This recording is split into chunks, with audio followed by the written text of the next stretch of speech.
Just hit recording and we'll just have at it, right? I'm sorry, I'm still laughing about the Barry bit. But he has When you're chuckling, options. you're chuckling. Yeah, he has options though. Like if he gets embarrassed about his name when he's older, they could just call Yeah, him Bazza. as a Oh God. Taffy, Okay. Taffy. Yeah. All right. So okay. Hello and welcome to the Hobby Corner. My name's Kev.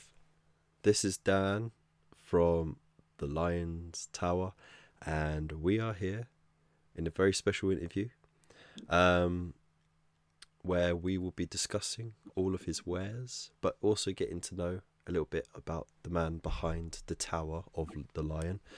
Um, and yeah, this is a nice little special interview because we are both going to be at Chillcon the 1st of April. So we're going to have this uploaded sometime before then so you all can enjoy it rather than me having a last minute live show, which I think will be better. So yeah, we won't have the shenanigans of the chat, but I've got a whole bunch of questions on here. So the Discord and the membership people have been very kind in fulfilling that obligation for me. So yeah, welcome Dan. Cheers, Hey. Kev. So first of all, basic question: who's your daddy, and what does he do? Genuine question. No. Who are you? Where do we start? Um, so yeah, so I'm Dan, owner, sculptor, etc., general dog's body and everything else at the Lion's Tower.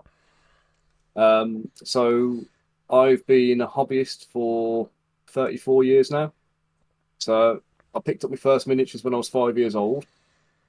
So obviously 39 now. So it just feels like my whole lifetime has just been kind of like engrossed in hobby goodness. Yeah. See, you're not Um, that much older than me, but you still seem so much older. yeah, cheers. It's the hair. It's the And hair and the grey beard, the yeah, very like grey it's beard. almost completely grey. Like I haven't even got a beard yet.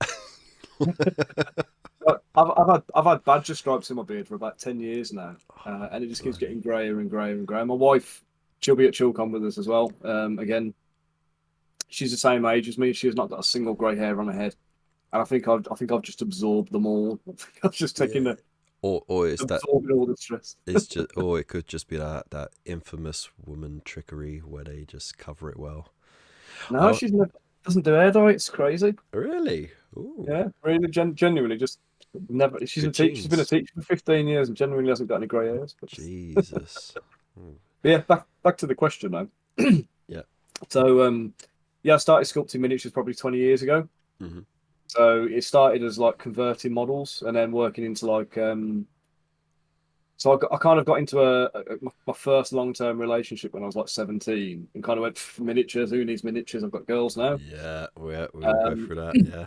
and then I had all these armies that I'd amassed over the years and I kind of just sold everything. And I used to have this massive bits box. And it was all the metal miniatures that I'd like sawn heads off or taken a hand off and a weapon and things like that. So all the Hmm. bits I'd kept, I'd got. So this isn't like plastic sprues. These are like metal miniatures I bought because I wanted the specific head off it, and I've just kept the rest of the body. Jesus, So you big, monster. big old, I know, yeah, big old buckets of these things. And every time I got a new model, I'd convert it. I'd converted everything in my army, Hmm. and then when I 3 years down the line, the relationship ended, and I was like, I need something to keep myself busy again. Let's go back to models. I've got no bits box anymore, and it was kind of like, where do I go from here? So green stuff had just hit the market in like the Games Workshop stores at the time. So I picked up that and I started doing some sculpting bits and sculpting conversions onto my models rather than kind of like converting them. Hmm. And then that ended up working towards doing like full small miniatures, and then off the back of that, I ended up doing like commission work and doing a bit of professional sculpting on the side. And then 2010, I hung up my green stuff and picked up ZBrush and kind of never looked back. And then 2015, 2016, set up the business, originally called Lion Tower Miniatures. Now it's the Lion's Tower because that was what everyone called me anyway. So it's just easier. And yeah, and here I am today selling STL files and resin miniatures and doing it as a full-time job, which I never thought would happen. So, well, we've certainly been enjoying watching that journey. Well, part of it anyway. yeah, the last year of it or so. No, it's not even a year, is it now? It's since September I've been streaming it all. So Yeah, and it's been really fascinating seeing how that works, how the process of starting with, because you are starting with like essentially virtual lumps of clay yeah, with like rough shapes, and it's not a case that you copy and paste textures which have already been developed. You start from the very beginning, start from scratch, and you and it's so fascinating to see like how well you get the anatomy right and little details like chainmail and tassels donut and mail. pouches and that. Yeah, and it's yeah, it's been fascinating. But before that, like, because I have been sort of keeping an eye on the stuff you've been doing over the last few years, and it's just, you know, like the variety has exploded as well, which has Well, been yeah, fascinating to see. it's doing it full time, and obviously needing to kind of think ahead to like the monthly releases. Hmm. So about a year and a half ago, I started preparing to do a D&D campaign for Descent into Avernus. And there's a lot of stuff in Descent into Avernus. You either can't get it, or I didn't like the stuff that was out there available. Didn't like Hmm. the styling of it. So I thought, you know what, I'll just do it myself. I'll just work through, start at the beginning, keep going my way through. And kind of I followed the adventure like stage by stage, going, right, what encounters do we have here? Let's make them. So if anybody's running Descent into Avernus, you can go into my store. You'll literally find every model you need from the beginning of the campaign to about 2/3 of the way through. So I'm still working on it. It's taken me a year and a half to kind of get this far with like monthly releases. But that's the plan anyway, is to kind of keep attacking that and kind of like fulfill the list, and then gradually we kind of build up this really kind of like varied and weird and wonderful kind of array of models that Hmm. Hmm. you know serves multiple purposes. One of my favorites that I've seen, and it's not one of your most recent, but it is not that old, was the Chocobo Knights. Yeah, Well, but then they're not chocobos though. Hmm. Rockabo Knights. Rockabow Nice, yeah. And Yeah, no, to be fair, I even stopped calling them Rockabos in the end. We just literally went with Kingsguard Cavalry, or Outriders and things like that. We didn't even mention the name of the birds in there yeah, by the end of it. But they look so cool. And I know for a fact if you stripped away all the feathers, they would just look like raptors. Like, that was the plan, obviously to make them look more vicious. Like if you play the Final Fantasy games and the chocobos you get in the game, they're all like fluffy and cute and everything else. We wanted these ones yeah, to look like they were going to kind of like mess you up. yeah. Like the difference between a dodo and an ostrich. Yeah, pretty much. Yeah, you don't want to mess with an ostrich, do you? Oh, hell no. I mean, if they could drop an egg that size, you know what I mean? Um, so yeah, no, it's been fascinating following your journey, and of course, It's more always a recent. pleasure having you join the stream as well, Kev. Oh well, when I get a chance to, because it's Yeah, always in the the weird and morning. wonderful tangents we end up on. I know, but that's just where I'm at. I I sort of of growing up, I had a bit of a filter put on me, as you do. You know, you got to say certain things in certain situations, and then sort of as I got into adulthood, like sort of late teens to adulthood, I sort of just started throwing off that filter and just fuck it, like someone thinks what I say is dumb, they'll have a laugh. We all have a laugh. Cool. That's cheer the day up. But if they actually think about what I say and they try and converse with it, that's also cool because then I have an interesting conversation. So it's a win-win for me. Well, so when you come on my stream and we go off, we get derailed and go off on tangents. You mean you're not actually after a proper conversation? Well, no, I like it. That it The either random. way. It's either way. Like I just have a very busy mind sometimes, and so yeah, sometimes I'll think myself into a circle, and I'll just have to say it out loud and hope that someone will either say no, that's silly, or go actually, you know what, and then sort of converse with it. So but yeah, no, I mean that's that's me. And we love uh, you for it. oh yeah, no, I've really enjoyed those live streams for sure. But yeah, we've sort of we got chatting more because we were sort of in a similar social sphere of influence thanks to Spud and the Chilling War Gamers.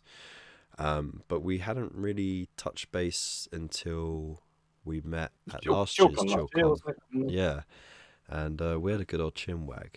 And the first Yeah. thing, And then we bumped into you at KFC on the way home as well. yeah, which was fun. I was like, oh wait, what? Like, um, and yeah, no, but the thing that really struck me, and this is gonna sound like I'm gushing or trying to get on your good side, but I think I'm already on your good side. You are, man. Is how much you really are passionate about the hobby. Like you're not just doing it as a means to an end, like to pay the bills or whatever. That sure is a byproduct of it and a positive one, but you really do care about the hobby. You care about what you're working on, how it comes out, the quality of it, how accessible it is for people, and then like right down to the customer service, like every step of the way. I can see how much you care, and that's what I really like about you and your business, because it's got that personal touch to it. And there is a lot of companies out there that do 3D sculpts, but they seem very much like a vending machine. Yeah. There's no real personality there. You don't really get to know the people behind it. They just churn out stuff, and a lot of the times it is almost direct rips off of already existing IPs. They just tweak it and give it a name change. Like they just pull it out of a hat. Oh, like a rockabye.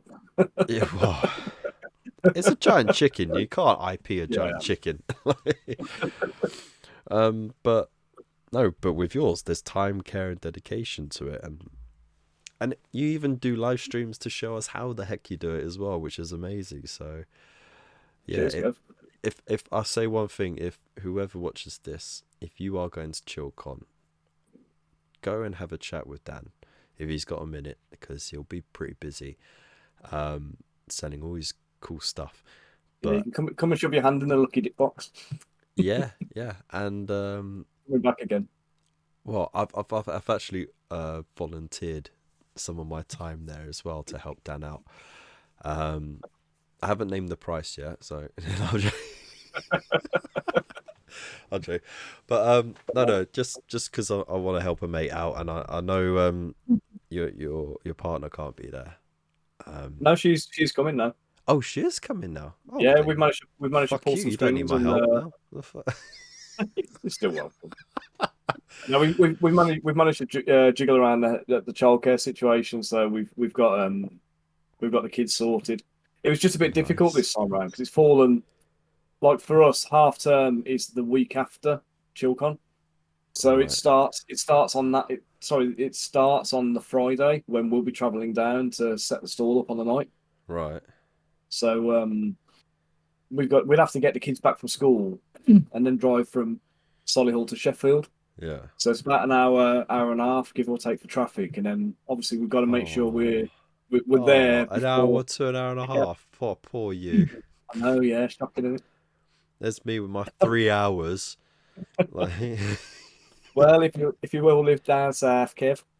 I was born down south and I'll die down south. All right. Um, no, but that's cool. And a night alone with the wife in a hotel as well. Bonus. Yeah, that's it. Um, I mean, you are going to sleep well.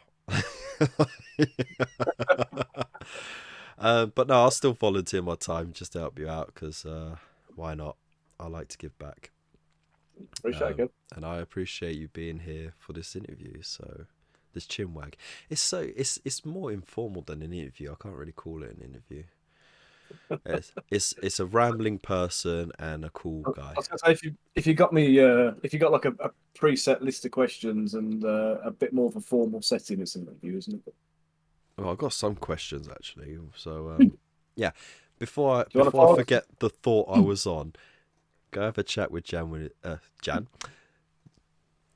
the Jan. Go have a chat with Dan if you see him. He's a lovely guy. He's proper happy to have a chat, aren't you? Yep, Yeah, always. yeah. So I'm not just setting him up. Like he will take the time to have a Yeah, chinwag with you.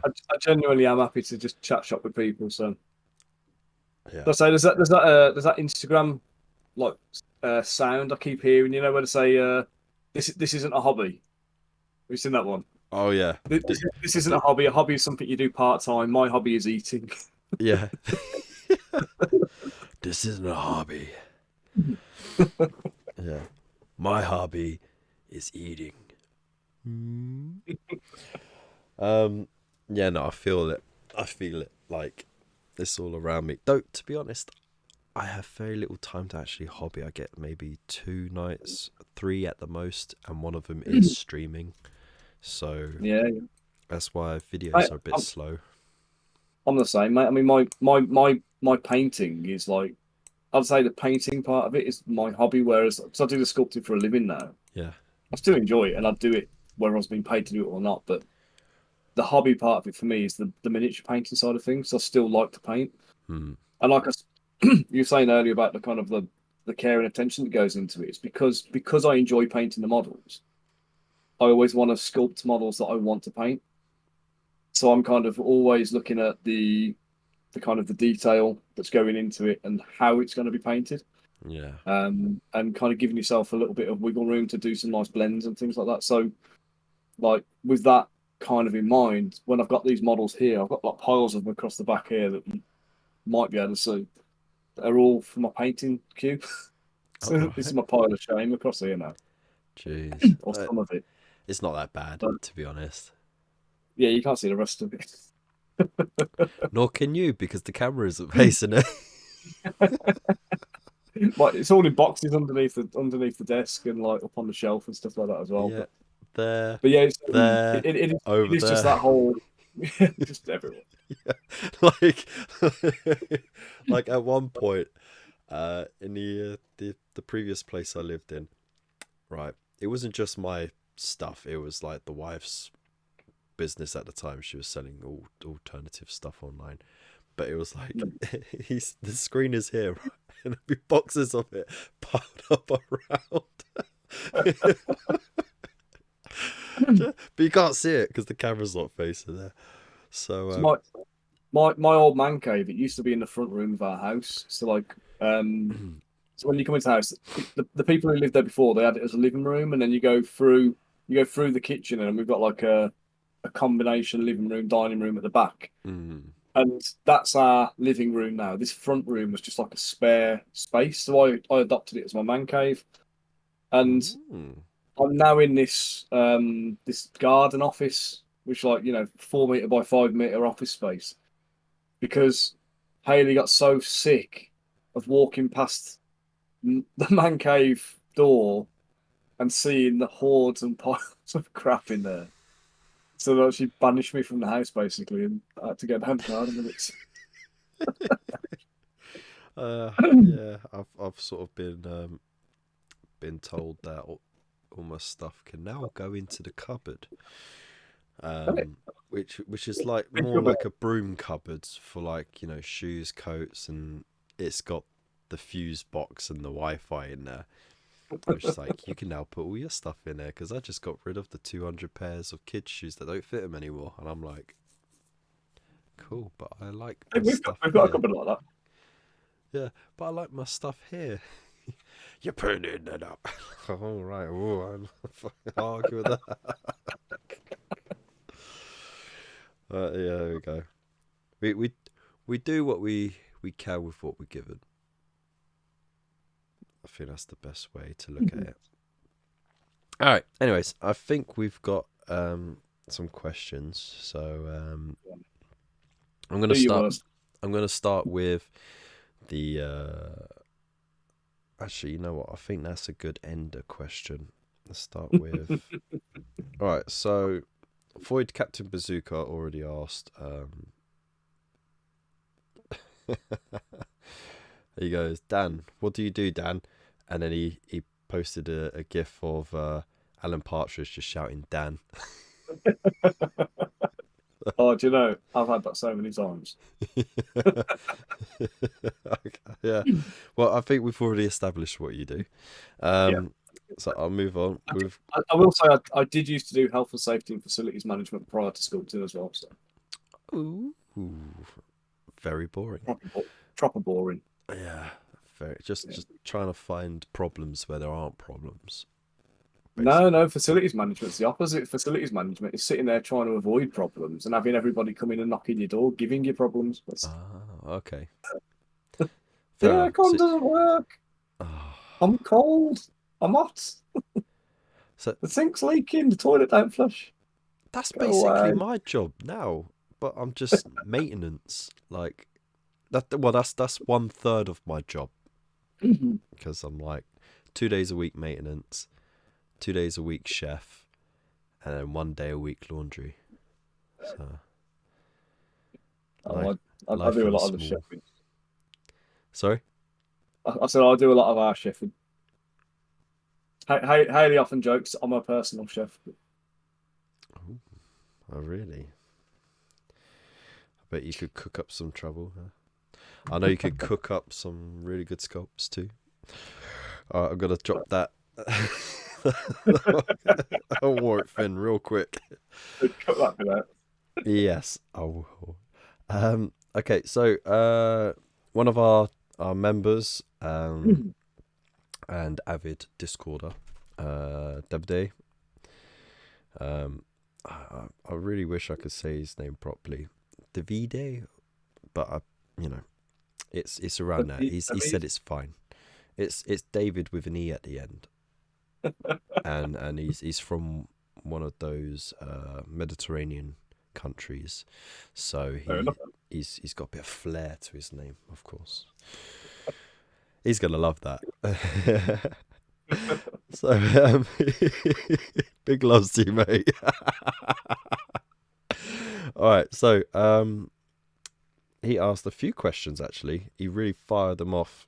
So he's helped me. So he said, "Are you producing any miniatures for any specific game systems? In which, if so, which others, sort of genres, will they want to expand?"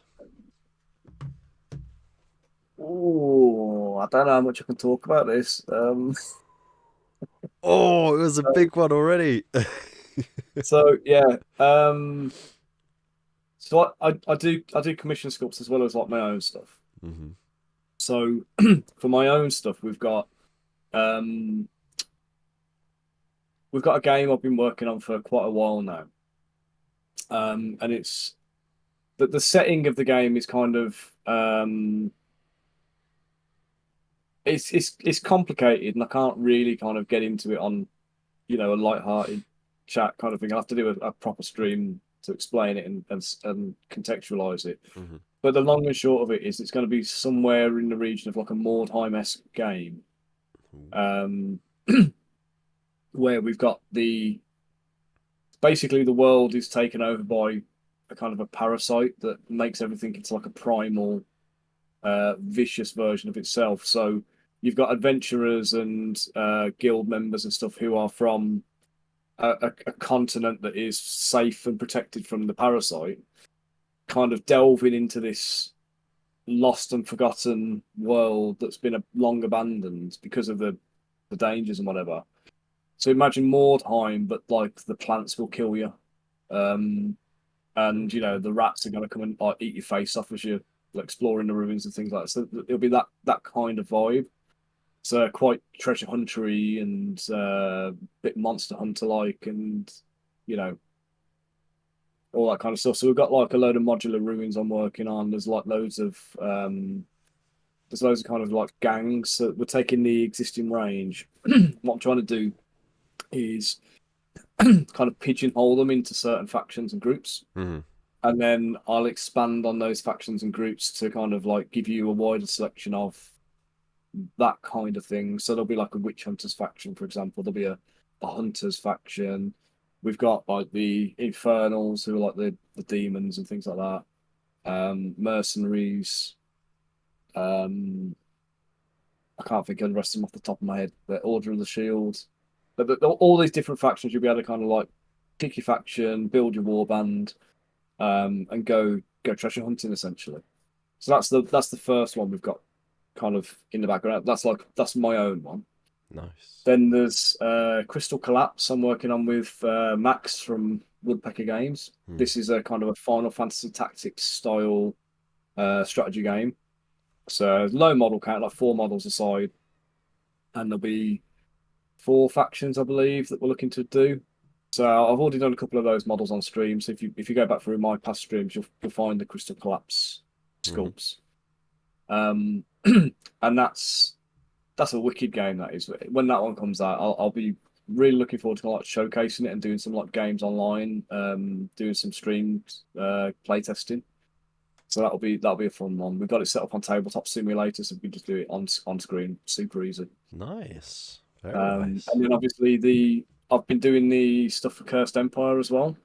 So you've seen any of the streams where I've done those ones, the spiky dudes that are all over the place. That like they're all for a big game IP that's on a big push at the moment. I think if you do a Kickstarter search for Cursed Empire, you should find a placeholder page for their new. They're doing I think it's the 3rd edition of the role play game, which is obviously now supported extensively by my range of models as well and the stuff I've made for them. Nice. So if you fancy a role play game that's a little bit kind of not D&D, it's kind of like grimdark D&D is the best way of kind of like phrase it. You know what I mean? It's real kind of dark and gritty and death and subterfuge and all nasty stuff. And then there are others, but I don't think I can really go into the others yet. I don't think they're quite common knowledge. So bit of busy boy, haven't you? Too busy. And all that from one chap. Like that's amazing output. It really is. So that's awesome to know. By the way, Cursed Empire. Go check it out. Cursed Empire is brilliant. Yeah, and I like the sound of this game system you're working on as well. Which one, the Crystal Collapse one or the other one? The other one that he said that's for you. Like yeah, that sounds awesome. Yeah, that'll be a very entertaining one, I think, when it's up. Oh, can't wait. You've got an ETA for that? Nope. All right, just I'm hoping TBC. later this year. Later this year. So immediately we've got the Cursed Empire stuff is kind of ongoing as a thing. Mm. Then we've got the Cursed Empire one is going to Kickstarter like anytime now. So I don't know when Chris is going to be launching it, but the IP's there already. There's already games out and stuff to be to support it with. Um, so Crystal Collapse will probably come after Cursed Empire, Hmm. and then the Adventures in Adillion, which is the my own one, that will come October, November time, hopefully, if all goes well. It's quite a busy schedule to keep. Yeah, So, it's gonna be ram-chocked and keep me kind of like on my toes, but I'm not having to deliver the other ones. I've just got to do the sculpts for them, so other people are handling the Kickstarters on them, so it's not that's all right. too bad. Yeah, so I think it'll free me up enough that I should be able to manage it. Nice. Oh, I look forward to and it. the other one as well. We've recently kind of signed a partnership agreement with um, a company called Winter's Tales in Australia. All right. So they're a D&D kind of like studio, a bit like Critical Role. Hmm. And they're the only Australian like D&D group to actually have a proper in-person studio where they all kind of like meet together and do it like all in person. So it's Yeah. not like there's none of this kind of thing going on where it's like me and you miles away from each other on our own computers and the comfort of our own homes. They're all sat in the studio together playing. So they're looking like they're doing quite well for themselves. We've got an arrangement with them because their whole world is homebrew, and they want like custom minis for it. So I've uh, I've kind of organised that with them now. So I'm doing their sculpts for them as well. So you'll see like if you follow them, Winter's Tales Co. It's called. All right. Um, you'll be able to kind of see what they've got, and oh, there's my printer finishing. So yeah, you'll be able to kind of like pick up some swag from them as well. Then. Awesome. God, you really are a busy boy. Who do we make? Um. All right. So, we also have another question. Like I said, DVD put quite a few questions down. Who did? Davide. I'm gonna say it different every time, just so I'm right at least 50% of the time. We'll get it right at some point. um, so what was it? All right. So we already answered that actually. Will you venture into creating your own? Hmm. You Yep. are. Yep. How long does it take to design a new miniature? If you watch my streams, you'll see. But it can be anything from I've done them in as little as 4 hours Uh-huh. from scratch, and then other times say 10 to 12 hours or so, give or take. Yeah. I A mean, lot, a lot of the time, I stream for is it about 5 hours a day. I'll do it. I tend to something like stream that. for when Yeah. I'm streaming. And quite often I'll get like if I just focusing on one model, I'll have most of the model finished by the end of that one stream. Mm. Very occasionally it'll roll across two. Um, but if it rolls across two, I'm finishing the stream by doing like supports and getting it print ready and stuff. So um, yeah, eight to 10 hours, say as an average. I know it took you a little extra to sculpt this mess that I have for a face. Um, And that was only because you sent me a whole load of weird photos to work from. you asked for them. Right. Yeah, I'm trying to interpret your facial features in amongst some crazy facial expression. It Oh, just made the whole thing 10 times where harder. It do was you much easier when start? you sent me the normal. When you sent me the normal pictures, it was a lot easier to do. It's So, true. It's very true. So of course I will have links to both your Facebook and your Twitch in the description below. So whoever's listening to this or watching yeah, it, they can quick go down there check out. tonight. Yeah.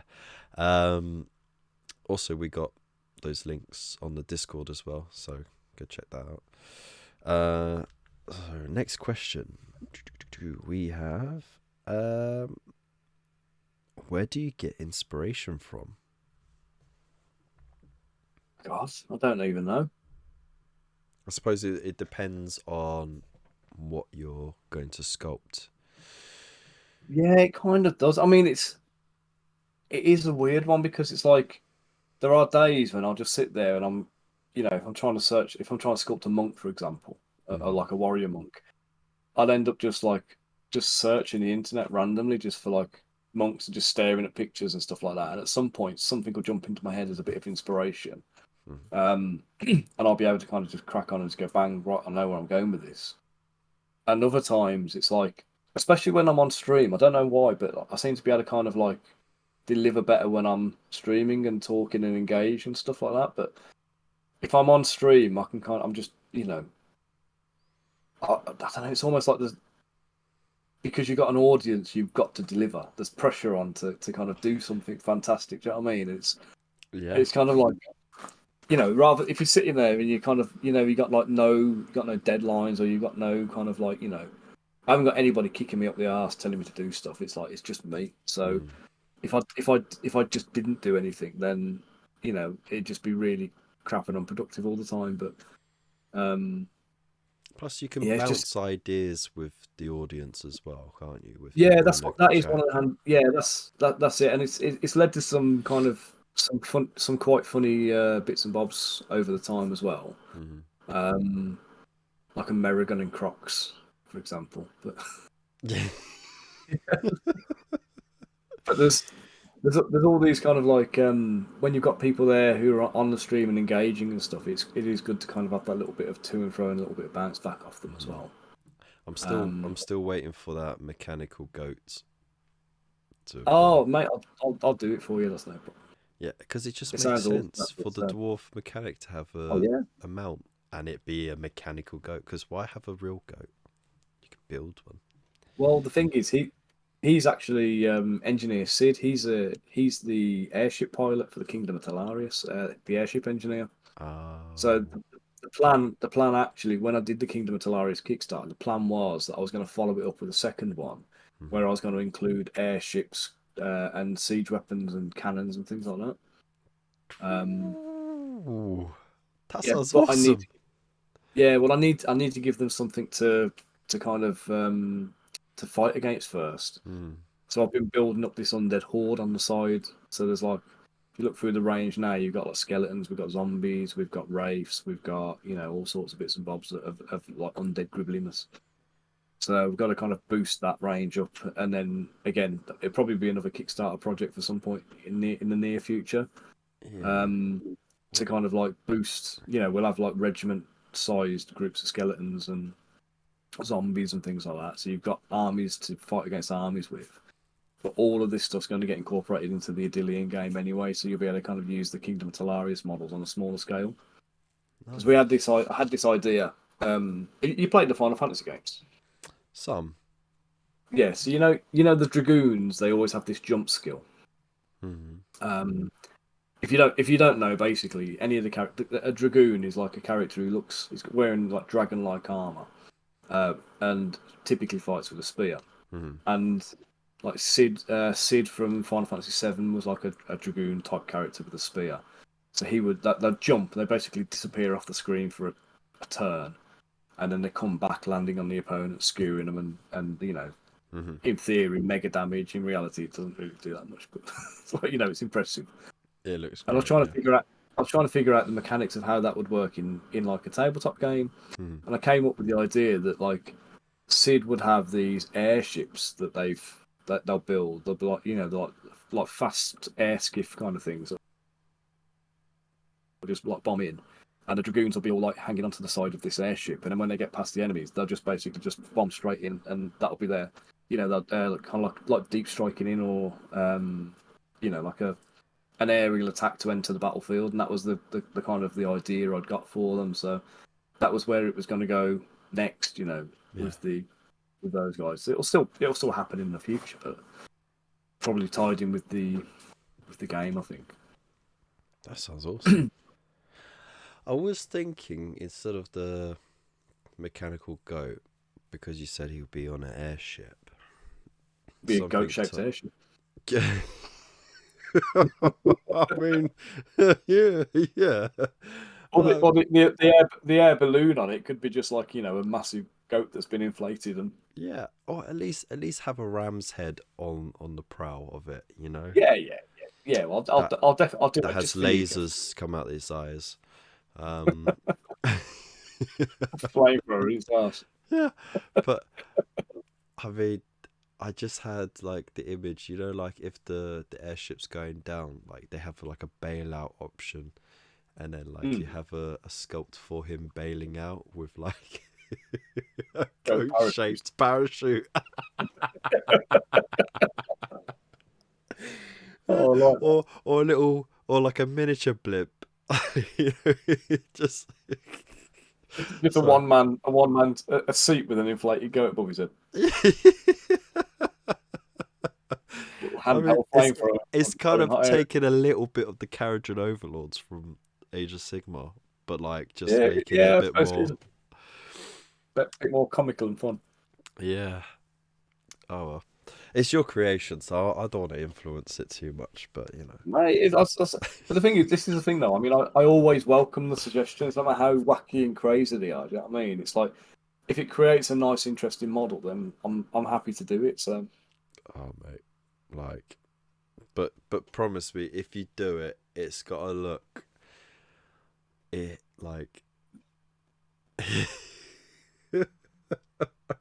It's gotta look like, you know, like the oversimplified and cartoonish versions of things that appear in Japanese anime. So like they'll have like the serious stuff, and then they'll have oh, like when they go mad chibi because they're having a crazy chibi fit or something. style, yeah, like Yeah, yeah. chibi style goat balloon above his head, like rounded edges and everything.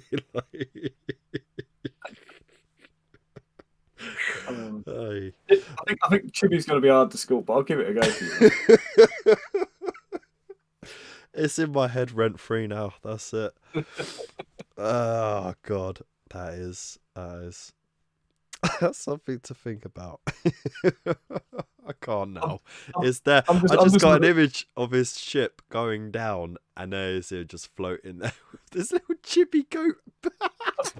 So I've got the goat parachute kind of image coming down as well. Yeah, just the thing exploding in the background. And he's just like, oh, gotta build another one.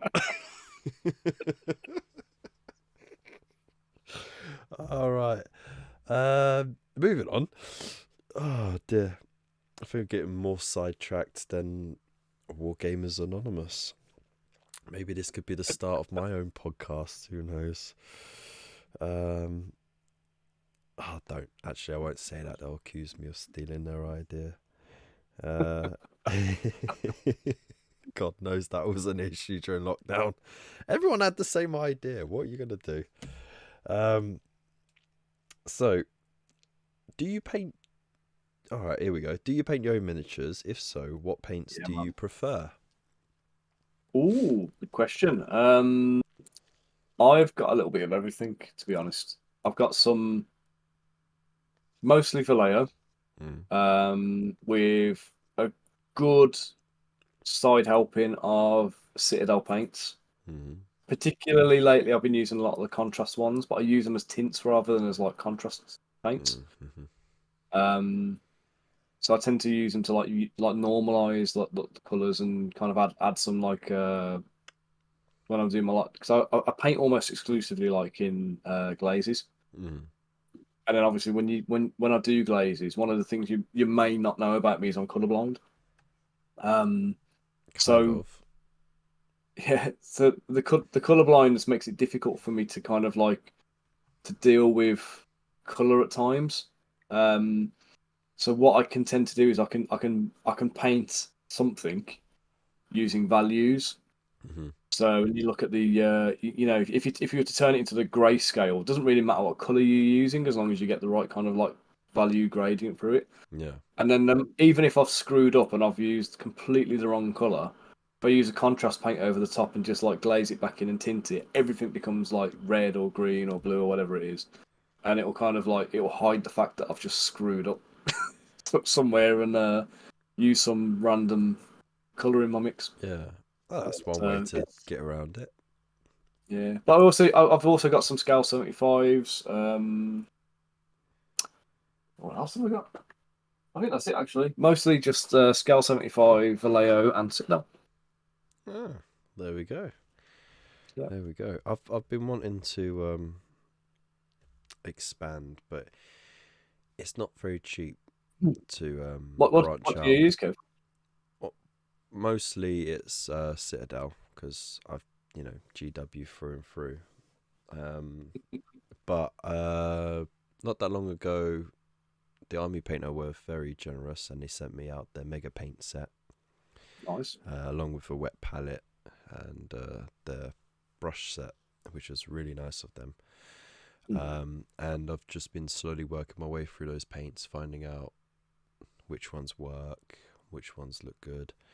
And honestly, I've heard a lot of horror stories, a lot of bad like feedback from other people, but for the most part, they're actually not bad. And there are some really nice colors in there. So it's just one or two that don't quite work how they should. But I mean, they already know that. I mean, I emailed them and said, hey, look, thank you for sending it out. I've been actually finding it quite nice painting with something different and expanding and exploring throughout another collection. And it's been nice to see that not all of the bad reports have been actually true. There's actually the majority of the collection is pretty good, and they were honest with me and they said, yeah, we know there are some that are a bit weak, don't quite work, but they're always looking to improve it.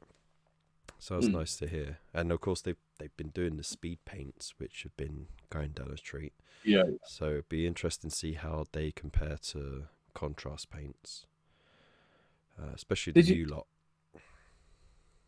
Well, the old Army Painter ones, speed paints, didn't they have an issue with like rehydration or something like that? Like you Reactivation. Some of them reactivated, and they needed like extensive time to set.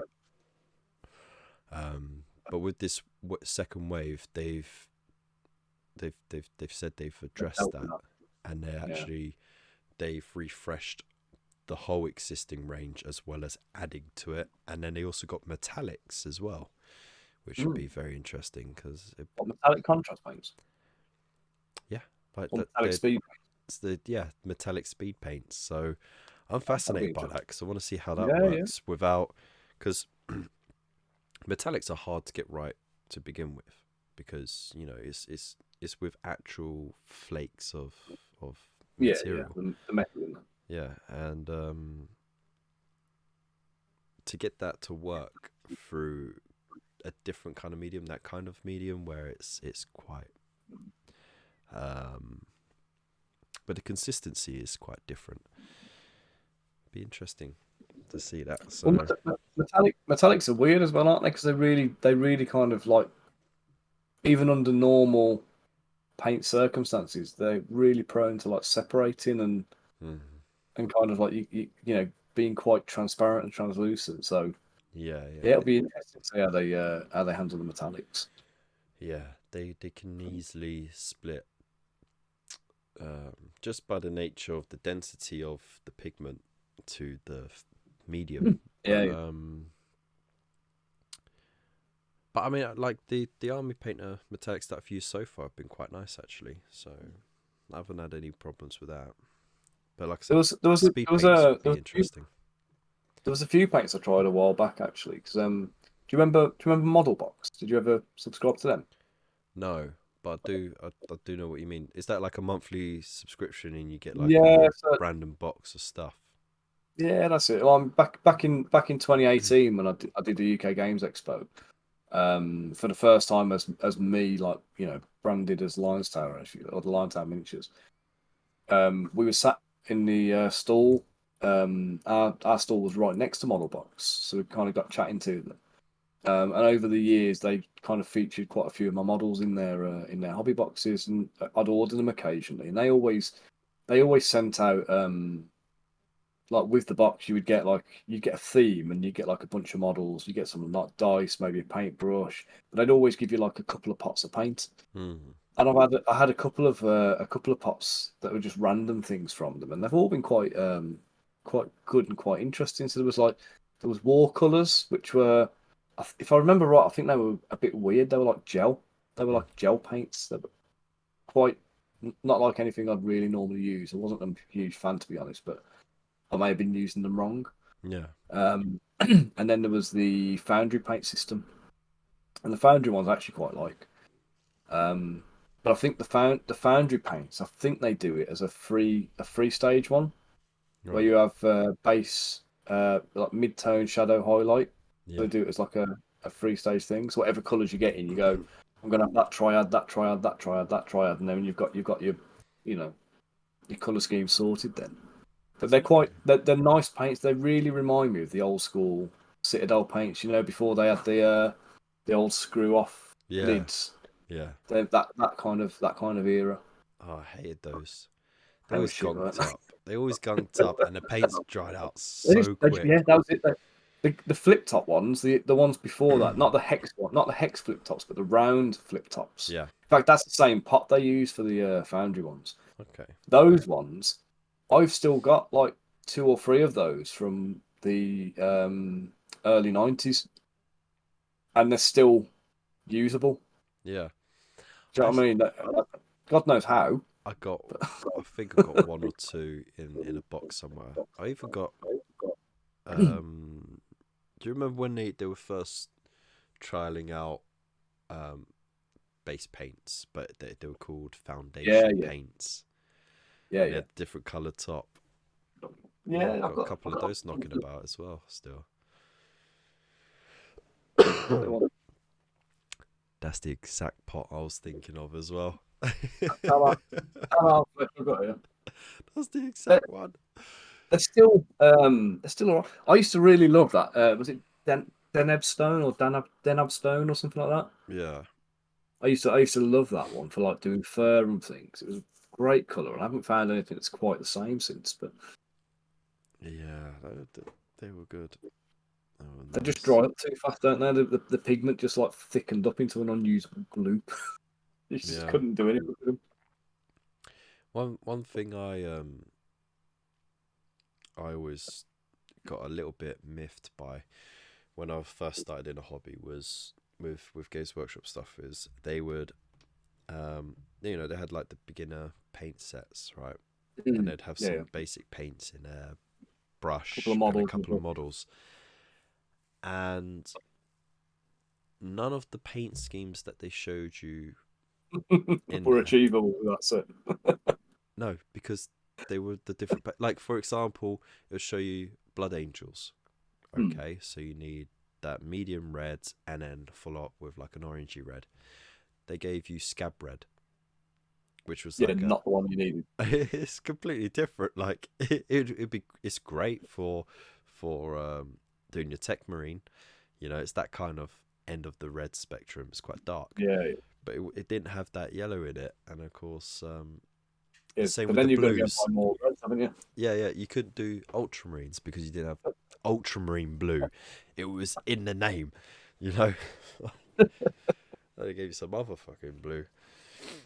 Um, there you go. I think they've sorted that out now, but yeah, those were the days. Um, Do you ever lick your brushes?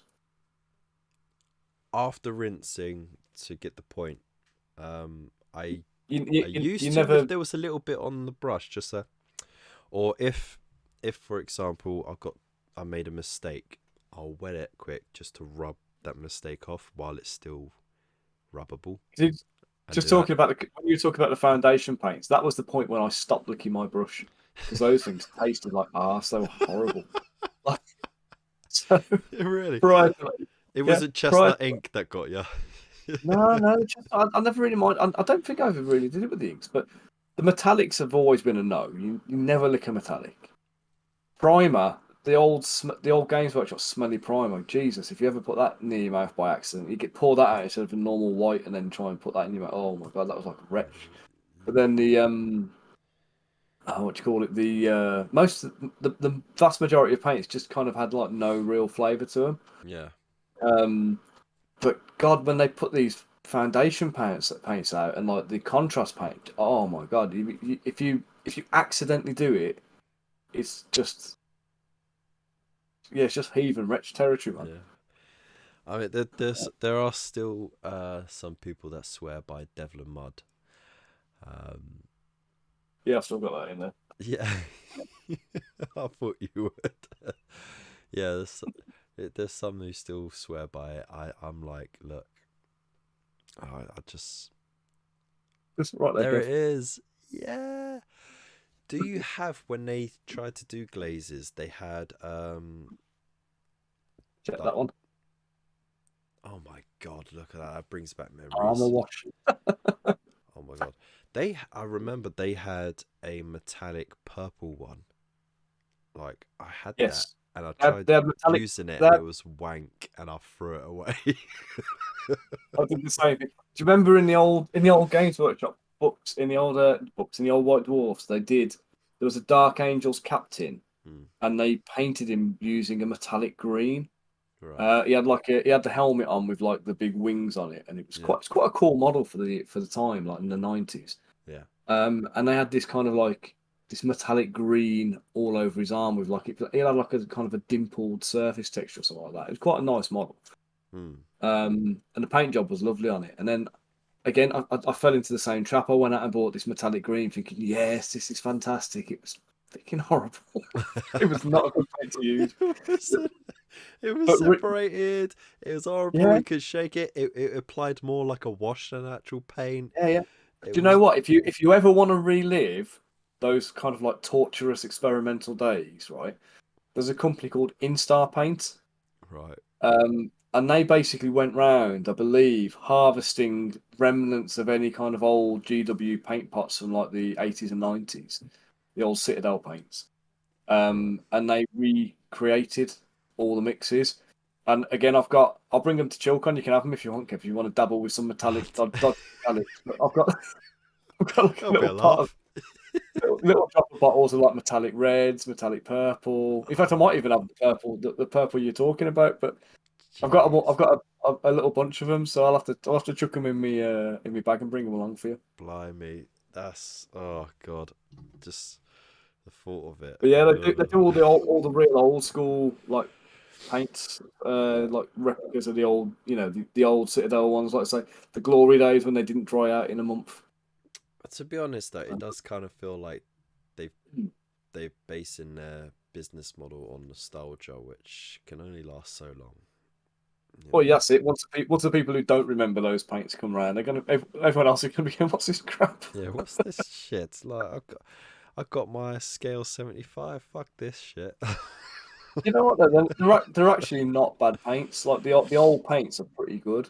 Mm, I think it's just people's techniques have changed over the time, and like the obviously, if you remember the old 1990s Games Workshop Goblin Green base, dry brush, yeah, sand it, Goblin Green all over, Goblin dry brush with Green. some brush yellow kind of thing. Yeah, That everything kind of very era. vibrant as well, wasn't Yeah, it? that was it. It was like a smack to the mouth, wasn't it? Every time you looked at any of their pictures, Oh yeah. and it was just that different level of vibrancy in the color palettes and stuff. It was Mm, just yeah, I think yeah, that's what people enjoy about it. The revisiting nostalgia. It's just the yeah. you've gone away.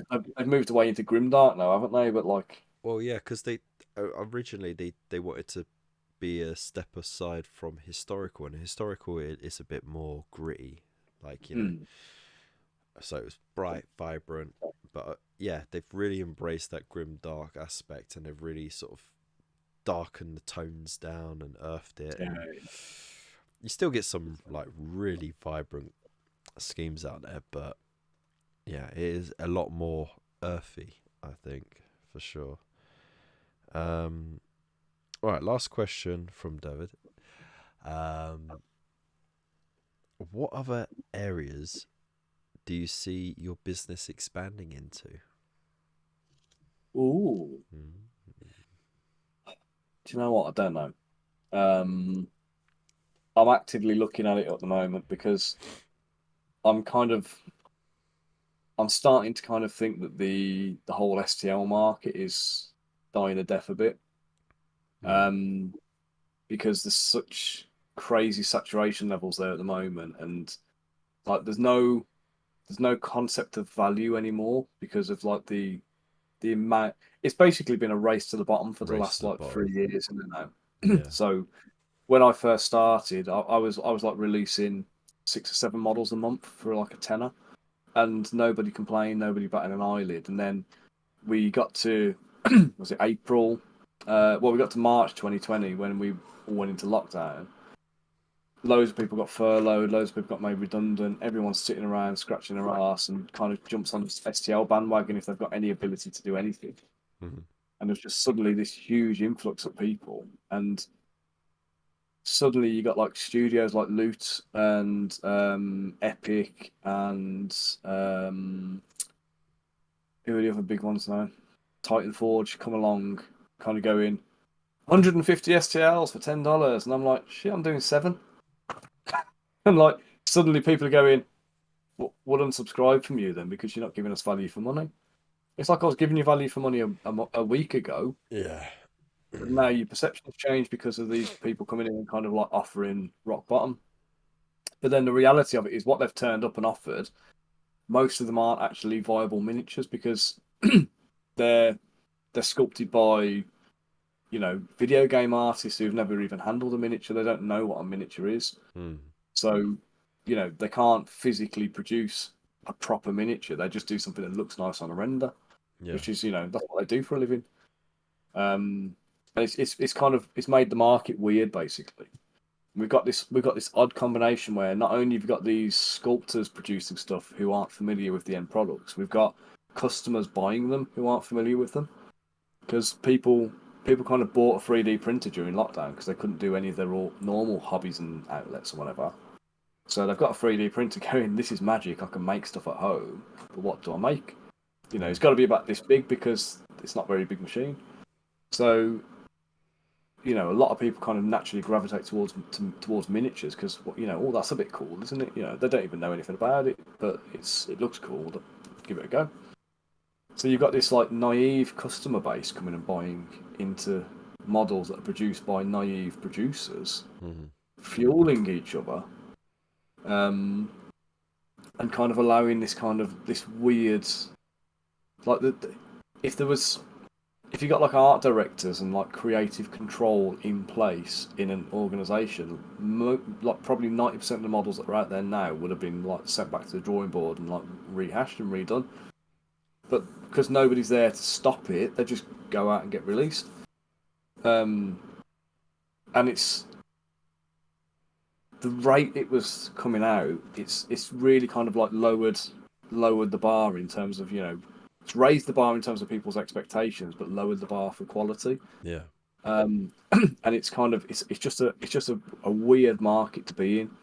And I've kind of got to the point now where I'm kind of going, well, if I want somebody to play a game with my models, are they more likely to do it if I give them an STL file and say, right, here's the file, now you've got the barrier, before you use that, you've got to sit down and actually physically print it yourself. Mm-hmm. Do you know what I mean? Because we're all lazy, aren't we? At the end of the day, not everybody. Yeah. If you've got to do something before you can do something, it's not going to happen, is it? We're like water, the path of least resistance. Yeah, exactly. Especially blokes. So, if I want you to play a game that I make, am I going to get you to play the game by giving you an STL file and saying, guys, print and play, here you go, have it? Or are you more likely to play if I go, here's a box of stuff, on you get, mate? Do you know what I mean? And it's that. So I've kind of gone full circle where I started doing resin, and then I moved into just doing STL files, and now I'm kind of doing resin and STL files, but kind of gradually moving more towards the physical side of things, going back to resin again. And I think it's just that, in terms of kind of like brand longevity, I'm more likely to see my models painted and in the marketplace if I'm putting physical copies in people's hands and saying, crack on. Yeah. Well, it's that tangibility, isn't it? Yeah, like, yeah, that's it. If it's digital, physically, I mean, it's like with photos. You got like a million pictures and videos on your phone. How often do you ever look at it? But yeah. a picture that's actually printed out on the wall, you'll look at it all the time. So I feel that's the same as STL files as opposed to miniatures. And That's why I don't really buy into the debate where people are going, "Oh, Games Workshop's gonna die No, a death if they Games don't Workshop. embrace STLs," and I'm like, No, no. it'll be their death if they do, because at the moment you've got these. So there's always going to be the hobby pirates, Hmm. the unethical hobbyists who will, you know, they don't care where they get the stuff from. They just want whatever they want, and they don't care how they get it. Yeah. Hmm. So these these kind of customers, then there might be a customer for like one thing, but then they're going to go and cast it themselves, or they're going to recast it, or they're going to buy recast, or they're going to illegally download STL files and just print them without kind of ever kind of like contributing towards the artist and whatever. So there's always this element of piracy in the hobby somewhere. And those kind of people, they are going to do what they do no matter what, but they're also never going to be a proper customer. Hmm.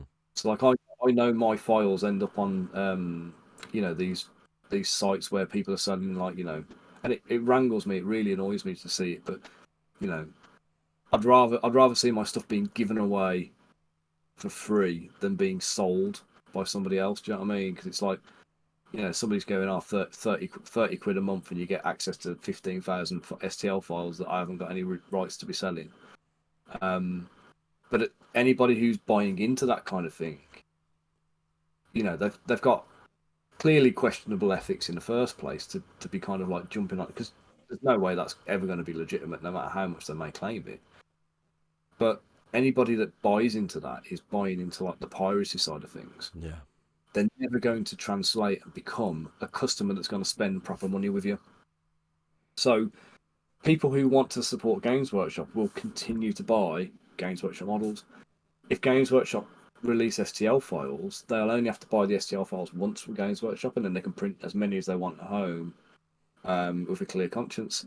And that's not what Games Workshop want you to do. They want you to come back to them and you need 10 units of Space Marines, so you're going to go to them and you're going to buy 10 units of Space Marines. They don't want you to go and buy one unit of Space Marines as an STL file and print 20 off. Yeah.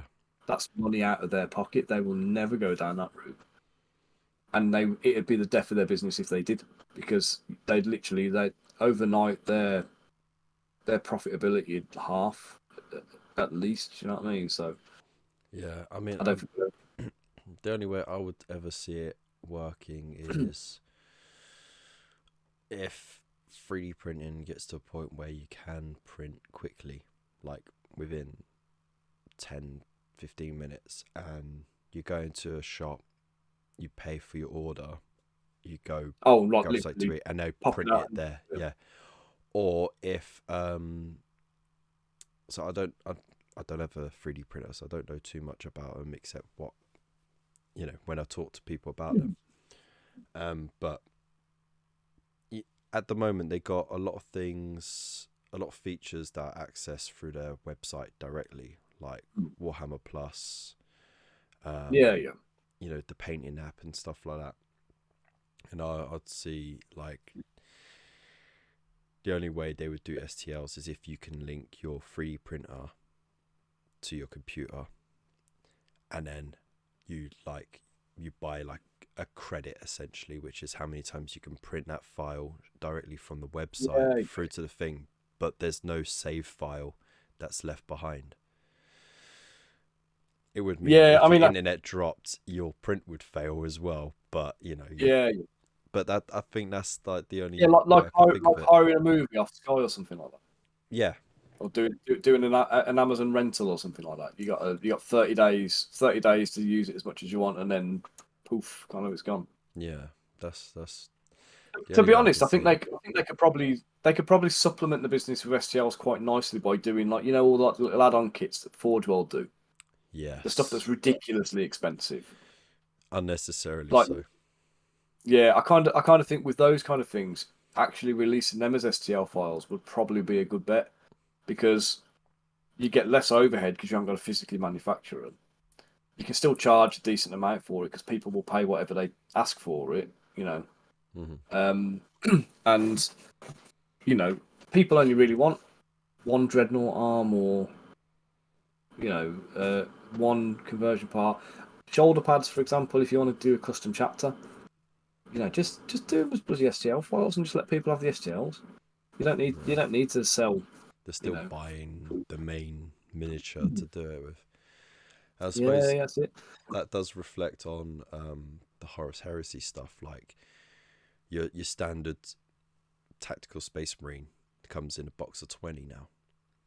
But if you want any upgrade sprues, I can't remember if they're 5 or 10s. Yeah, you got to buy multiples to be able to upgrade the whole squad. Just that one squad, yeah, and it's just that was sort of a kick, because that is a big kick in the ass, because you're gonna have to buy multiples of those just for that one box, and Horus Heresy is troop heavy, so Here's a tip I used to do then. You remember that? Did you ever try that? What's it called now? It was like thermoplastic stuff. It was like a clear blue. You put it in hot water and it kind of goes like stodgy, like plastic, like blue tack. And then when it cools down, it's set solid. And what I used to do is I'd sculpt because I used to have a Blood Angel army, and what I did was I sculpted the shoulder pad for one Blood Angel crest. So I sculpted it up, and then I used this blue stuff to make a press mold of that one shoulder pad. okay. And then I'd stick a dollop of green stuff on the next guy's shoulder pad, and then press my blue press mold onto it, and then get the impression of the thing, and then just trim it up with a scalpel. Yeah. And things like that. That was like a well, quick and easy way of doing a whole army of kind of custom shoulder pads. Yeah, I never bothered. Like the most I ever green stuffed was a resurrection orb, which is just a ball, or some fur, or like extend a beard on a unit of dwarf warriors to make them long beards. Because screw buying that many metal. I remember the Longbeards were a well expensive unit, weren't they? No, either they didn't have them or they had proxies for them. Because that was the only way to do it with my paper round money. But no, they looked all right. Yeah, I mean, back to the original question, I suppose it was: are we going in any different directions? Like I say, probably more towards the physical side of things, more towards games and actual kind of just random minis.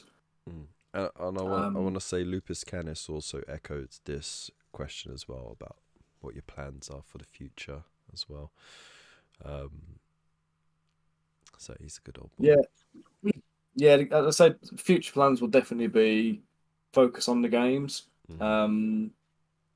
So I've got some really kind of like good people I'm working with on the games who are kind of like well versed, and they know their stuff.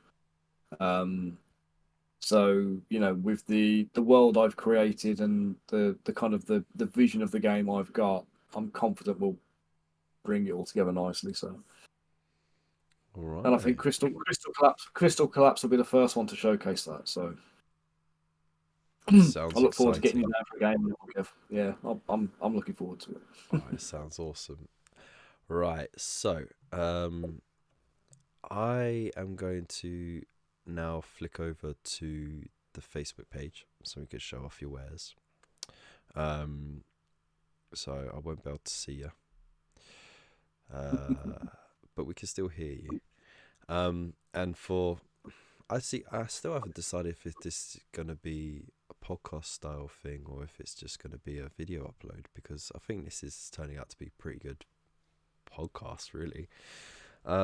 So just in case, for whimsy, for those who are listening, we're going to have a look at the Facebook page, which is the Lion's Tower. Very easy to find. And of course you won't be able to see it if you're listening only, but for those who are watching, you're in for a treat. So here you go. So let me just readjust the size of that. There we go. Alright, so the Lion's Tower 4.8 thousand followers. Nice, very nice. It'd be nice to get that up to the 5, I think. Yeah, let's get that to 5. Why not? So you got a little shop now button, which will take you straight to the Etsy shop, I believe. Shouldn't be an Etsy shop. It should be straight to the website, I think. I might not have updated it though, so Oh, it okay. should take you straight through to the lionstower.com. So that's All right. we set the store up in November, so it's still fairly new. Oh, it's your Patreon actually. Oh, it's the Patreon page. I think that's a good place to start with anyway. No, So no, Patreon's a little bit out of date at the moment. hey, it's okay. Right. So I'll just realign that. So, well, I mean, you still got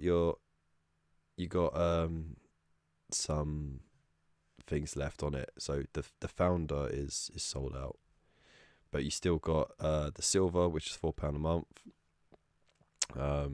And what was it? You got a nice long list of things that you get for it. Access to the component library, STL welcome pack, 20% discount on resin miniatures, 40% off STL files on the actual website. Get engagement on the live streams, work in progress updates, voting in polls, visibility, exclusive tutorials and videos, and access to the Discord. I'll be honest, the exclusive tutorials and stuff haven't really happened so much since I've been doing the live streaming. So Fair enough. they're less exclusive and more just commonly available. But you still get them. Sweet. And then there's an £8.50 version. This is the one where you actually get the STL files as well. All right, so you get the welcome pack, access to all eligible miniatures sculpted in the month, the component library, the welcome pack again. You need someone to proof this, dude.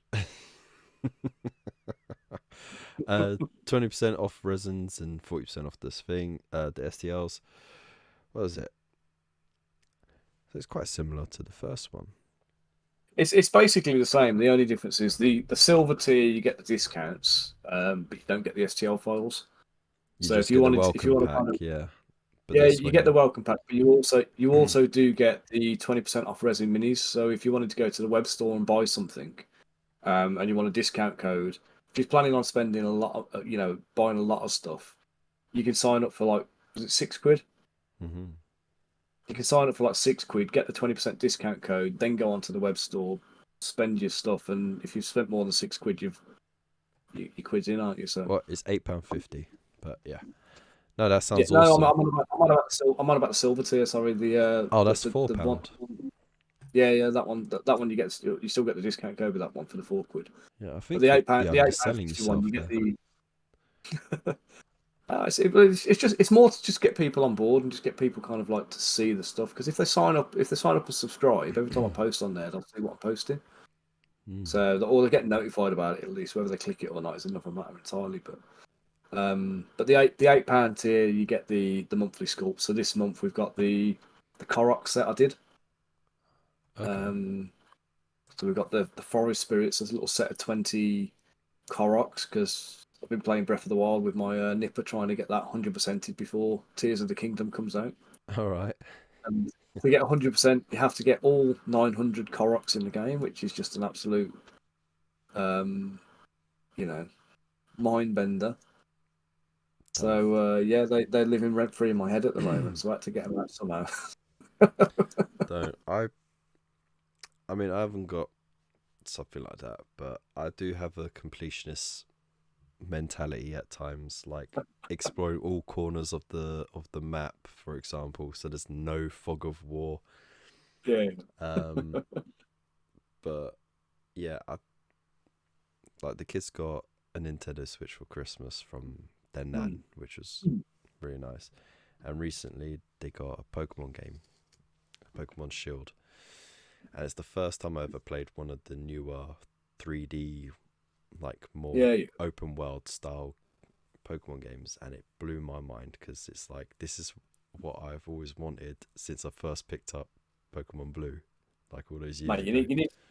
you need to get buy them Pokemon Arceus. Oh, don't. Because that'll be if you like the open world ones, that'll get you well excited. That one. Jeez. It's a good game. But I found out there's this one Pokemon. It's a fairy type, and it looks like a blob of cream. And the way to evolve it is to give it an item to hold, and then you spin around and you do like a little twirl, and it evolves from that because you've mixed it up with that thing that is that. And apparently there's like 70 odd variations of it, depending Bloody on hell. how long you spin, what time of the day you do it, and also what item it holds. And I'm just So like, you've got to get 70 of them now. how the fuck am I gonna do that? No one's playing it anymore. Can't online trade. No one has any connection cables anymore. Like, I can't just go Game Boy style and just hook up to someone else's. So You actually can, you can do it by proximity if you're sharing a I Wi-Fi can. network with somebody else. You can Yeah, but I do it have to old school find style. someone else who's got that, and then You do. Yep. and they have to have the sword version so I can get the other. The ones you can't. That always bugged me with the Pokemon games. You can only get a percentage of them unless you've got a mate who's got the other one. Yeah. It So, always bothered me. but what also blew my mind is they have the wild area, so you can actually go in there and like the weather changes, and so the Pokemon change in it, but you can get Pokemon from previous generations as well, which is great. Like, so I'm not fixed to like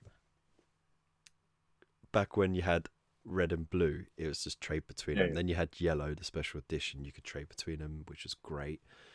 But then you had silver and gold, and you could trade between red and blue to silver and gold, but it counted as time traveling. Like, and you could only do it at a certain point. Um, and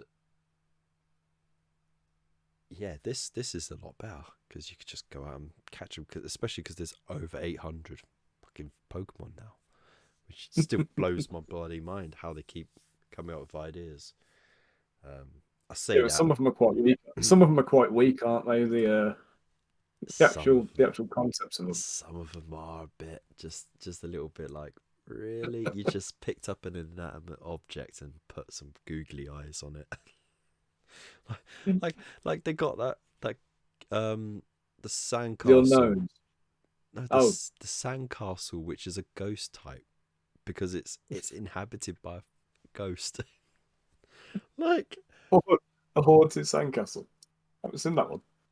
it's from I think it's from Sun and Moon, like Hmm. the Hawaiian style games. Um, but that's not even the worst. That isn't even the worst ghost one I've seen. The worst ghost one I've seen, actually, it was called Pottergeist, and it's a it's a chipped pot of tea that's inhabited by a ghost. The name is so bad as well. Like poltergeist, pots, they just like, that'll do. But oh my days. Anyways, back to see what I mean. Sidetracked. This is what I do. Like, just on a normal show, it's terrible. So anyway, back on it. I was just having a look. You do have two premium style memberships. You got a £35 a month guild merchant and an £80 a month one-on-one coaching and feedback. Yeah. That sounds So, awesome. well, the guild merchant's quite limited in number. We've turned them off basically for the most part. They've only been activated generally if somebody specifically asks for them. But it basically just gives you a license to sell prints of the models. So if you've got a 3D printer and you're running your own print business selling stuff, all the models you get from me in any given month, you'll basically have the license to then sell copies of those models, but only physical copies, not digital. So we've had a load of people doing that over the years now. Mm-hmm. Some of the originals who signed up for it are still doing it. Some people have kind of like fizzled out. I think it's one of these things where a lot of people set up these businesses. They got the 3D printer and they were like, I can make some money out of this, and they've kind of gone out finding stuff to sell, and a lot of them haven't necessarily made it through. They haven't stayed the course because it was like the STL market. It got cutthroat, trying to sell prints on Etsy and whatever. So Yeah. The ones who established themselves well and got a good customer base stuck around, and the others just kind of fizzled out and dwindled. So, so you might find some of my stuff being sold on Etsy by various people. It's all legitimate. They're all licensed sellers. So, But some very and then the, and cool then the, stuff. and then the coaching one, that was like for anybody who wanted to go one step further than just watching me on the stream, where I'm kind of um talking about what I'm doing and how I'm sculpting stuff, but like, you want me to like critique your work, or give you some constructive feedback. It basically just gives you a couple of hours of my time a month to just sit down. We'll do a video call. You can pick my brains, ask me anything you want. We can work on, if you want to improve something, I'll coach you through it and mentor you and get you up to speed. Or if you're doing a miniatures range and you've got to have something done in like metal or plastic or resin or something like that, and you just need your models vetting and checking before they go out. It's again, it's a couple of hours of my time to kind of use as you want, really. And that's an invaluable service for sure, because you got plenty of experience.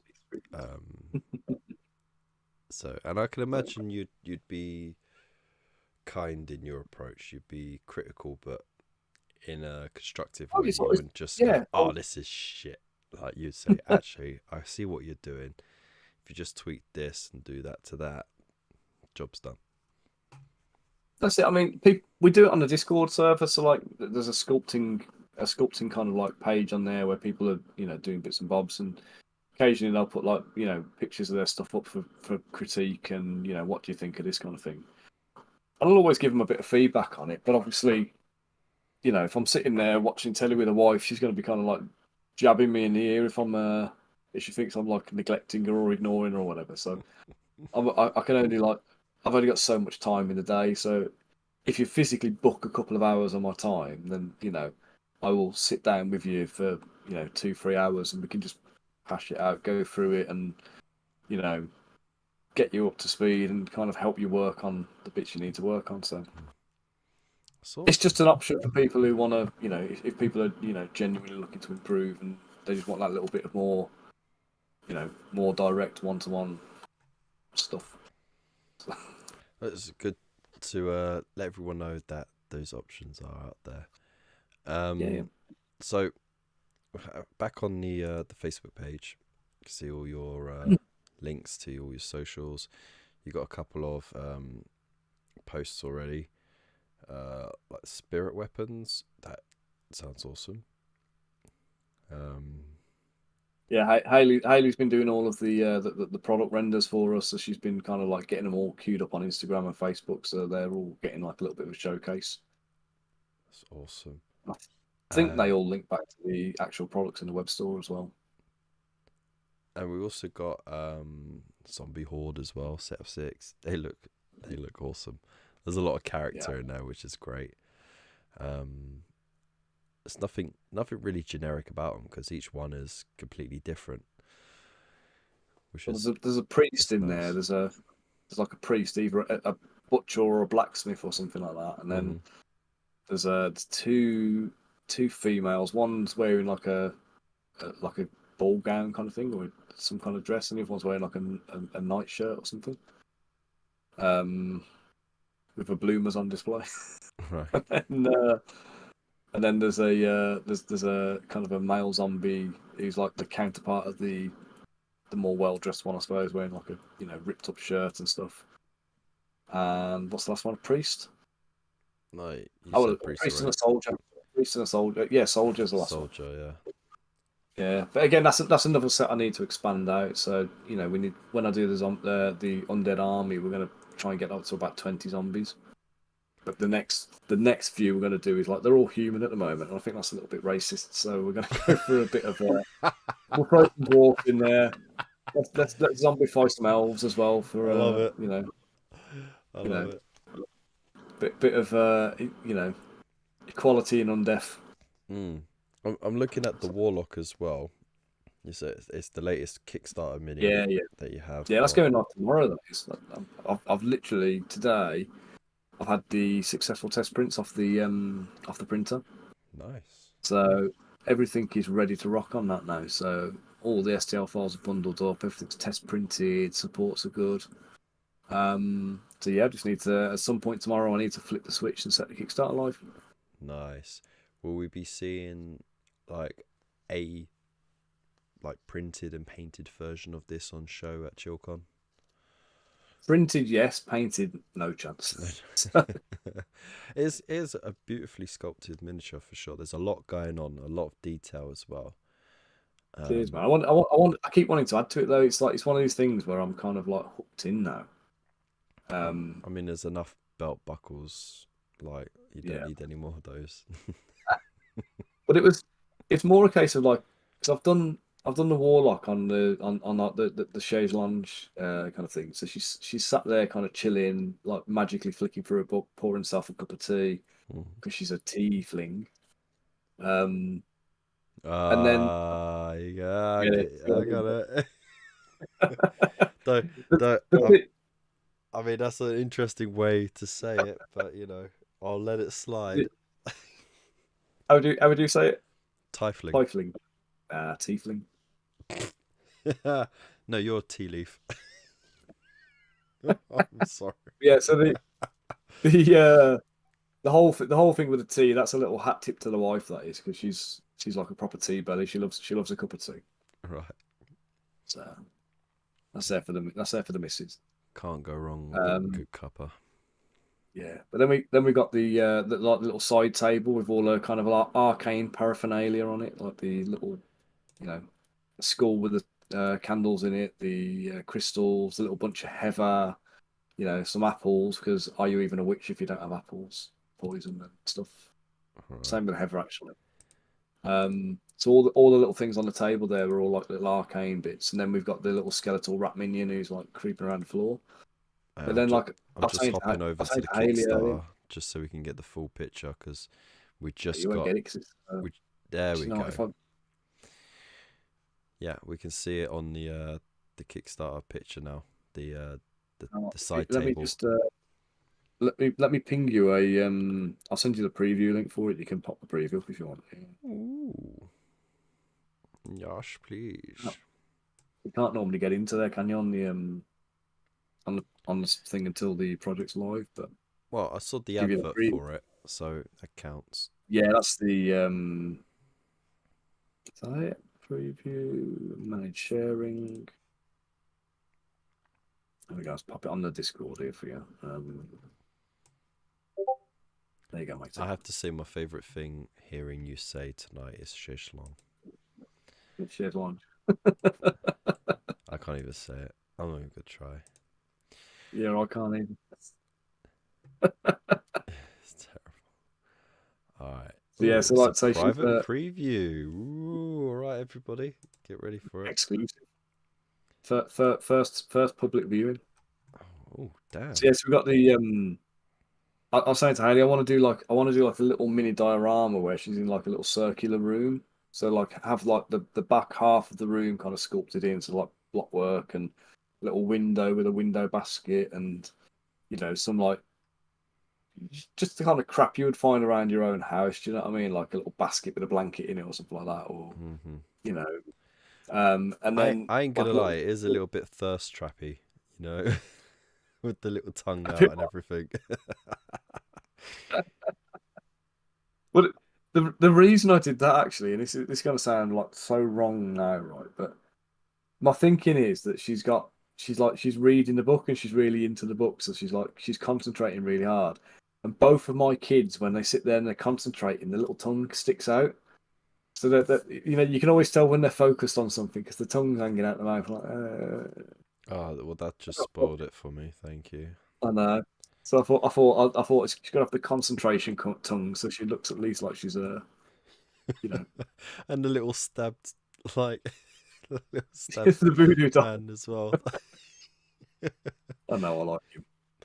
Oh, the poor little. But yeah, there's a little D20 on the book. I don't know if you can quite tell it. There's a little D20 sat on the spell book and Yeah, no, I see it. Yeah, a little geode with some crystals in it and a couple of potion bottles and so much detail on just that table. so Oh, is the other that thing some the other thing heather? that's yeah, a little cluster of heather.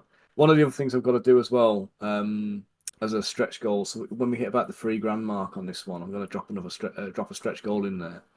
It's going to be a little extension of the diorama where there'll be like a carnivorous pot plant, Mm. and a little pissed off looking imp carrying books up to her. Like he's got a proper grump on, and he hasn't noticed that this carnivorous plant's like drooling over its head, like about to eat him. Yeah, that sounds So awesome. there'll be another little extra kind of thing to go in there. But I just want to keep adding to it, and like I wanted to do like a little magical broom sweeping up, and you know have the bookcase and have like like the ladders that go around the things, do a little sliding ladder, and Yeah, have a couple of imps on the ladders, like one throwing books down at the other one, and another one like on the ladder trying to catch them and pass them to the guy on the floor and stuff. And I could go on forever and just keep adding to this thing. So I might expand on it at some point in the future, but it'll make for a very interesting diorama for sure. But what I was looking at though is the supports as well. You don't mess around with that. Like, it's just a sea of yellow lines. It's do you like, know what though? They literally they come off like butter. I imagine So they the do. the reason I use so many of them, there's no heavy supports on there because if you, when you support a model, if you use very large supports, because you basically need 2 types of supports when you do a model. You've got an anchor and you've got an enabling support. Yeah. So structural supports and enabling. So the structural supports will hold the model in place to stop it from wobbling, and they will also anchor it to the build plate so it doesn't detach. Hmm. Um, and if you have if you just use like small supports, generally they can break off and the model will detach mid print. So you get to the end of the print and you've got half a model sticking up out the resin vats, and then all the supports stuck to the build plate at the top with nothing affixed to them, and it's just a major fail. But if you use enough small supports, like you can see in the picture there, enough of those small supports, it makes up for the like not using the heavy support. So like if Hmm. you got a heavy support that's got like a 0.6 millimeter contact point, one of those or 3.2 millimeter contacts, the 0.2 won't leave a mark when they detach, but 3 of those in a cluster has the same contact surface area as the 0.6. So they clean off without actually leaving any damage on the model. So what you'll find is I'll use a lot more supports, but they're the smallest supports I can get away with. Yeah. No, that makes So as long as perfect you print, sense. as long as you've got your printer properly calibrated and the support, if it fails, you're underexposed Yeah. because the support tips don't form properly. But as long as the support tips form and you calibrated okay, then yeah, it'll print perfectly and then just separate like just like pulling Velcro apart Yeah. straight off. Even for the little rat skeleton as well. Yeah, same for the rat skeleton. So if you see the printed example in there, the Yeah, it's photograph. just a little bit further down. Yeah, so that's I literally took that photo this afternoon. So that is straight off my printer today, That's and awesome. that's been detached from the build plate and then cleaned and photographed with no additional cleanup. That's awesome. So it was about probably about 30 seconds getting the supports off, and then we're at that point after like 10 minutes of washing. I say washing. It's not active. It's just soaking it in a bowl. You know? Yeah. It's like 10 minutes and we're there. So that's it. That's amazing. All right. Well, there we go. So that looks fantastic. Um, Cheers, and man. it's really cheap as well. Like, I mean, you look at any miniatures company who produce this, as a physical miniature, they'd be charging at least 3 times as much. Well, we are actually going to be selling the resin copies during the Kickstarter campaign through the web store. So if anybody wants to buy the resin one but not back the Kickstarter, we're doing it on like a pre-order basis. So as the orders come in, we'll start running copies off and sending them out as soon as we're able to. But yeah, we're talking. I think we're looking at around about £30 for the basic version without the table, and probably about 36 or so with the table and the wrap. Nice. And But I it's a mean, decent size. It's a 75mm mini. It's not like a little thing, you know what I mean? So yeah, no, that's it's got some well. I heft mean, to it. it wouldn't look so great if you did it on a 28mm scale. Like, Yeah, you have to upscale that, but that you looks lose the fantastic. definition in that. This is one of the things again about doing the difference between sculpting in scale and just sculpting. You know, Mm. if that this is made to be a larger scale model, if you do try and scale it down to 32 mil, the hands are going to be too thin, and the tail's going to be too thin, and the head's going to look like a pea. So there'll be quite a few things that need to be adjusted before you could scale it. So like I say, it's sculpted as a 75mm model, so it'll print nice. It'll print nice at that. If you scale it up, it'll still work. So if you've got a bigger printer like oh yeah, and incidentally, it's all scaled to print. I should update it in the project actually before I launch it live, but everything fits on a standard, like a bog standard 5.5 inch build plate. Mm-hmm. So I've printed this on a Sonic Mini 4K and an Epax X1. So the Epax is a 5.5 inch build plate, and the Sonic Mini 4K is like a 6 inch, and they're both kind of like standard size printers. So the whole project will print on a normal printer. You don't need to have like a Saturn or what do you call it, a Frozen Mighty or anything like that. You just any box standard Oh my days. No, I know what you mean. Um, and so I was just getting lost because I'm just scrolling through all the renders, print. and I'm just like gawking at it all. And I've just come up to uh the Leonin barbarians, and I'm just Oh yeah, like, oh yeah, they are awesome. mate. If I've got a bit of capacity on my printers before I get to Chillcon, I'll run a few off for you. Ah, that I could ask you to, mate. Like, I mean, focus on your business, dude. Like me. I'm too gracious to like go. Yeah, give me shit. Like, but no, I mean, it does look fantastic. All of it does. Like, um, oh, hang on. I just come up to Bold Baldrius the Aldria, Cambion. Cambion. Holy moly. Yeah, I'll have a few of them for sale at the show as well. Crikey. So there you go. If you're going to Chillcon. Yeah, I've got a few run off in stock, and there's a couple of there's there's a previous version I did with I actually updated him with better chainmail. So Ooh. I don't know which version's on the render, but he's got proper. I did a weird type of chainmail on it the first time round because I was experimenting, still trying to find my mojo with that donut mail stuff. Mm.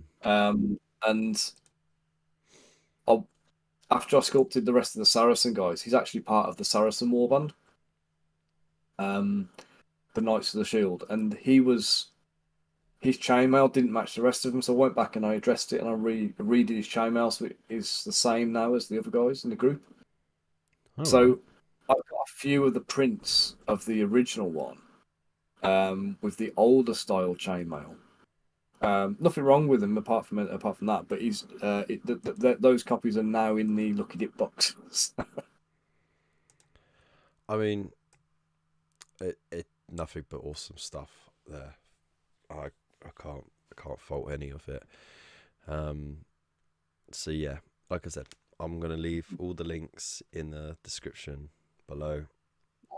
Please go check out the Lion's Tower. I'll bump up your discount on your Hobby Corner affiliate. So we make sure they get a 20% discount for buying through your link as well. Dude, I think there's gonna be quite a few people who'd be like very happy with that come payday. Which is pretty close, you know. So that's very generous of you. So thank you so much. So yeah, I'll put the links and the codes all in the description, and I'll pin a comment when I post it up as well. Nice, mate. That's awesome. And hopefully people do come to your website, even if it is just to have a browse and see your wares, because there's some amazing unique sculpts on there. There's some great alternatives. We also have a miniature of the month as well. So if you go to the lionstower.com, have a little look on the homepage, you'll see Boona Battle Axe. Right. It's my own version of Bruna Battle Hammer, basically. From the Legend of Drizzt books. So he's one of the D&D kind of like character personalities and stuff from, whole load of stories. I think if you played the what was the game now with there was a D&D game recently anyway. Like a video game. Probably not. No, it was a video game one that came out, and it had Drizzt Do'Urden and Bruna and Wolfgar and those guys in it, and basically I've done my own versions of them all essentially.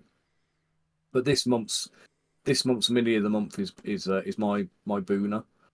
You're what now? Anybody. Sorry, filthy mind.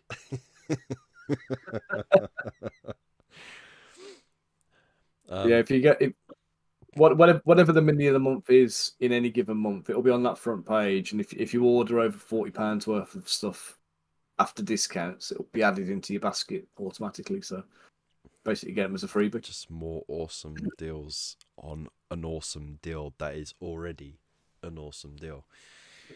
So there you go. So Dan, the Lion Tower, man of the hobby, very much so, and like I said, his love for the hobby shows through not just the awesome deals that he does, but the awesome work that he does as well.